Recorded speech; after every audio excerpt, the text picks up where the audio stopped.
Guys, what's up? I am Alpha, and today I'll be teaching you how you can use 24 hours volume change in trading. You as a spot trader or as a future trader, how can you use 24 hours volume in trading? So this is our 24 hours. In my previous video, I explained how you can use top gainers, how you can use top losers, and how you can use new listing coin to earn more money on Binance. So if you're new to my video, kindly like, subscribe so as to have access to my previous videos and learn more on how to earn more money on Binance. So this is currently my 24 hours volume change. How can you use this 24 hours volume change in making money as a spot trader or as a futures trader? So currently, let me explain what 24 hours volume change simply means.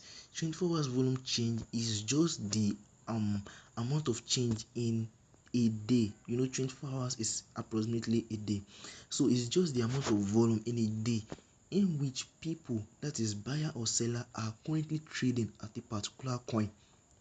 So the record for this 24 hours volume change for BTC is about 993.92 millions, which means the amount of people that are currently trading Bitcoin is 994.18 millions. That is the volume change of what of BTC. The amount of people that are currently trading on Ethereum is 608.81. So you might be wondering, what does this value mean? This value simply means these coins has higher volatility. Volatility in terms of it can rise suddenly and it can fall suddenly.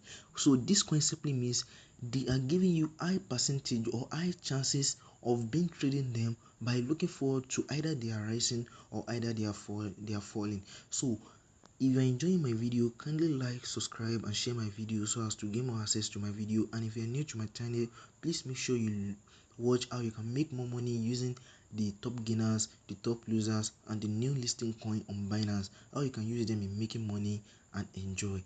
Make sure you subscribe to my channel. Thank you.